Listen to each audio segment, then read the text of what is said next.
आदरणीय दर्शकवृन्द नमस्कार। सैनिक गतिविधिमा यहाँहरूलाई स्वागत छ। गतिविधिको सुरुमा मुख्य समाचार। 279औं पृथ्वी जयन्ती तथा राष्ट्रिय एकता दिवस कार्यक्रम सम्पन्न। नेपाली सेनाद्वारा निशुल्क स्वास्थ्य शिविर सञ्चालन। कोभिड-19बाट मृत्यु भएकाहरूको शव व्यवस्थापनमा नेपाली सेना। आगलागी नियन्त्रणमा नेपाली सेना र प्रधान सेनापति ट्रफी खेलकुद प्रतियोगिता 2077 समापन। राष्ट्र निर्माता श्री 5 पृथ्वीनारायण शाहको सम्मानमा विगतमा जस्तै यस वर्ष पनि नेपाली सेनाले पौष 27 गते 279औं पृथ्वी जयन्ती तथा राष्ट्रिय एकता दिवस विविध कार्यक्रमहरूको आयोजना गरी भव्य रूपमा मनाएको छ। प्रस्तुत छ एक रिपोर्ट। राष्ट्र निर्माता श्री 5 पृथ्वीनारायण शाहको सम्मानमा नेपाली सेनाले पृथ्वी जयन्ती तथा राष्ट्रिय एकता दिवस 2077 विविध कार्यक्रमहरूको आयोजना गरी भव्यताका साथ मनाएको छ।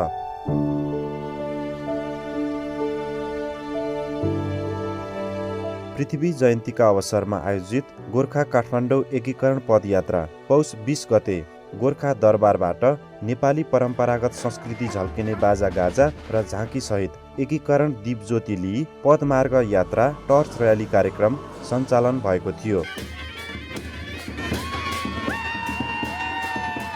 गोर्खा दरबारबाट सुरु भएको दीपज्योति पदयात्रा पौष 21 गते धादिङ र गोरखाको सिमानास्थित कालीगण्डकीको तीर बोर्लाङ घाटमा पुगेपछि रणसिंह दल गणले उक्त दीप देवीदत्त गणलाई बुझाएको थियो। त्यसैगरी पौष 23 गते धादिङ र नुवाकोटको सिमाना भर्याङभुरुङमा देवीदत्त गणले जबरजङ गणलाई उक्त दीपज्योति बुझाएको थियो। त्यस्तै पौष 26 गते नुवाकोट र काठमाडौँको सिमाना ककनीमा जबरजङ गणले शमशेर दल गणलाई सो दीपज्योति बुझाएको थियो। 7 दिन लामो दीपज्योति सहितको पदयात्रा पौष 27 गते हनुमान ढोका दरबारमा आइपुगेको थियो।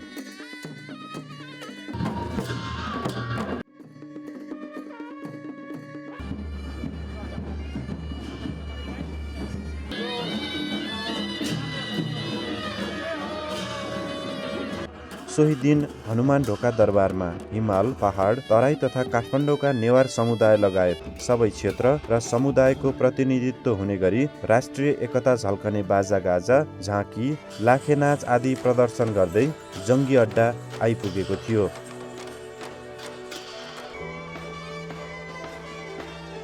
त्यसैगरी पौष 27 गते नै नेपाली सेनाले चन्द्रागिरी, दहचोक, शिवपुरी, सागा, नगरकोट तथा जङ्गी अड्डाबाट एकसाथ रिभ्याली बजाएका थिए भने श्री 5 पृथ्वीनारायण शाहको शालिगमा प्रधान सेनापति महारथी श्री पूर्णचन्द्र थापाले सलामी तथा सम्मान अर्पण गर्नुभएको थियो।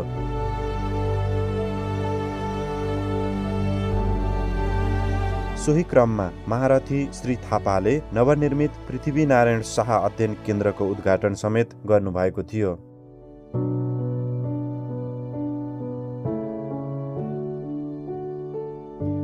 त्यसैगरी जङ्गी अड्डाको अडिटोरियममा इतिहासविद प्राज्ञ जगमान गुरुङबाट श्री 5 पृथ्वीनारायण शाहले राष्ट्र, राष्ट्रियता र राष्ट्रिय एकतामा पुर्याउनु भएको योगदानको विषयमा र नेपाली सेनाका उपरथी सहदेव खड्काबाट एकीकरणको दौरान नेपाली सेनाले अपनाएको रणनैतिक कार्यहरूको बारेमा प्रवचन दिनुभएको थियो।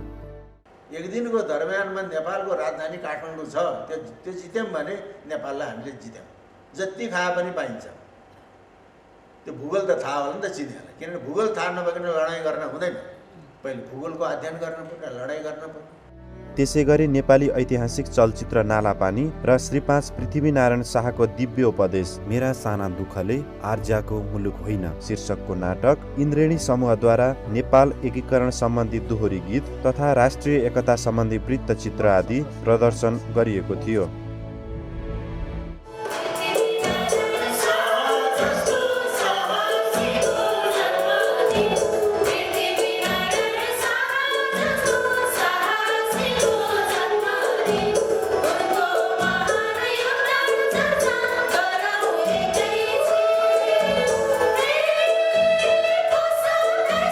Happy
गरीबलाई बाँडिदिनु एक पैसा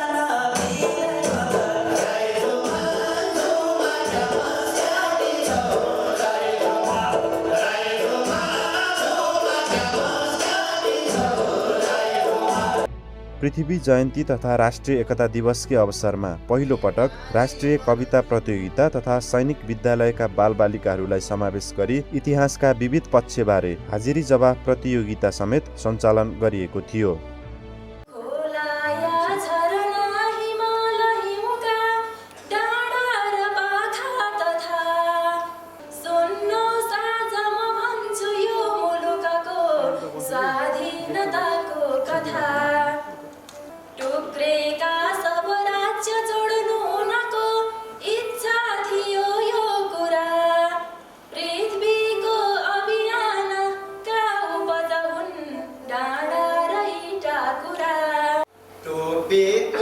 हिमालको छसेरमा छाती पहाडी शिखर मोती फल्छ मधेसमा दिन दिनै मुस्कान छरछन गरार योगी झै छ उपत्यका हृदयमा बोकेर सद्भावना यो नेपाल विचित्र चित्र सरीको शोभा छ संसारमा।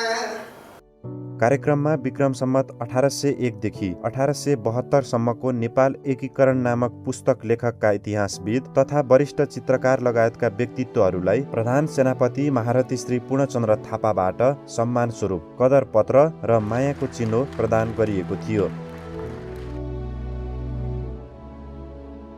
पृथ्वी जयन्तीकै अवसरमा देशका विभिन्न स्थानमा तैनात नेपाली सेनाका युनिटहरूले समेत विभिन्न कार्यक्रमहरूको आयोजना गरी पृथ्वी जयन्ती मनाएका छन्। नेपाली सेनाले राष्ट्रिय एकता प्रवर्धन तथा नेपालको सैनिक इतिहास जगेर्नाको लागि यस किसिमका कार्यक्रमहरूको आयोजना गरेको हो।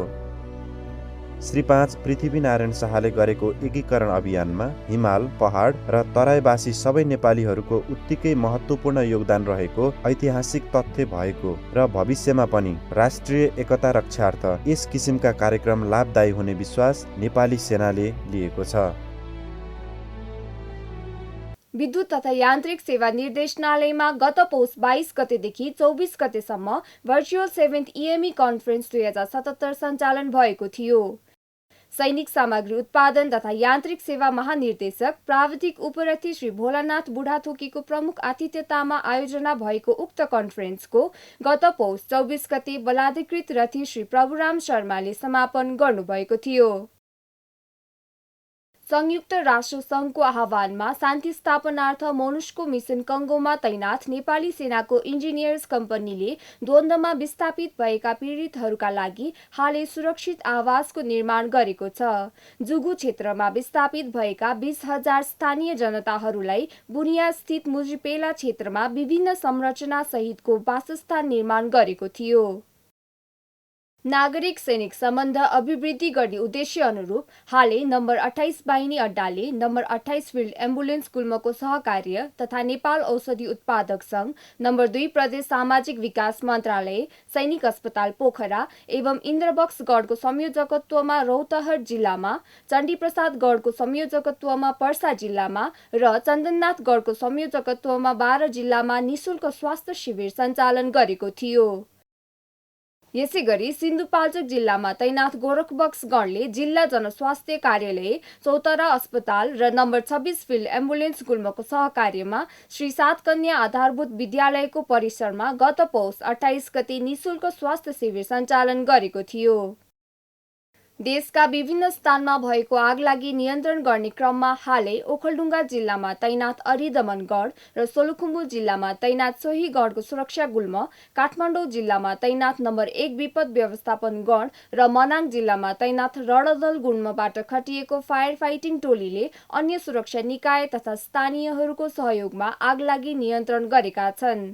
यसैगरी ताप्लेजुङ जिल्ला फुङलिङ नगरपालिका 11 स्थित पाथिभरा मन्दिर नजिक रहेको सिम्बु सामुदायिक वनमा लागेको आगलागी सोही जिल्लामा तैनाथ भीमकाली गुल्म, झापा स्थित नयाँ श्रीनाथगढ, इलाम स्थित पशुपति प्रसाद गढ र 5 स्तर स्थित भैरवीदल गढबाट खटिएको फायर फाइटिङ टोलीले अन्य सुरक्षा निकाय तथा स्थानीयहरूको सहयोगमा नियन्त्रण गरेका छन्। कोभिड-19 का कारण देशका विभिन्न स्थानमा मृत्यु भएकाहरूको शव व्यवस्थापन गर्ने कार्यमा नेपाली सेना निरन्तर लागिरहेको छ। यसै क्रममा कैलाली जिल्लामा तैनात भवानीदल गण र चितवन जिल्लामा तैनात कालीबहादुर गणबाट खटिएको टोलीले हालै कोभिड-19 को संक्रमणबाट मृत्यु भएका व्यक्तिहरूको शव व्यवस्थापन गरेका छन्। राष्ट्र निर्माता श्रीपाद पृथ्वीनारायण शाहको 279औं पृथ्वी जयन्ती तथा राष्ट्रिय एकता दिवसको अवसर पारी सिन्धुपाल्चोक जिल्ला स्थित गोरखबक्सगढले भोटेकोशी गाउँपालिका 3 स्थित ऐतिहासिक तथा सामरिक महत्वको स्थल दुगुनागढीको गत पौष 27 गते सरसफाई कार्यक्रम सञ्चालन गरेको छ। उक्त कार्यक्रममा सबै सुरक्षा निकायका प्रतिनिधि तथा स्थानीयहरूको सहभागिता समेत रहेको थियो। यसैगरी कैलाली जिल्लामा तैनात भवानीदल गणले गत पौष 28 गते गोदावरी नगरपालिका 4 स्थित गोदावरी धाम सरसफाई कार्यक्रम गरेको थियो। काठमाडौँ जिल्ला स्थित बुढानीलकण्ठ मन्दिर परिसरमा बुढानीलकण्ठ वेद विद्याश्रम गुरुकुलमा प्राचीन ग्रन्थ अध्ययनरत विद्यार्थी तथा गुरुहरूको निमित्त सैनिक श्रीमती सङ्घले गत पौष 14 गते राहत सामग्री वितरण कार्यक्रम सञ्चालन गरेको थियो। त्यसैगरी सप्तरी जिल्ला हनुमाननगर कङ्कालिनी नगरपालिका 13 गोबरगाडा स्थित पिछडिएका मुसहर बस्तीमा रहेको श्री शारदा आधारभूत विद्यालयमा अध्ययनरत विद्यार्थीहरूलाई पनि उक्त सङ्घले भीमदल गणको सहयोगमा गत पौष 28 गते राहत सामग्री वितरण कार्यक्रम सञ्चालन गरेको थियो।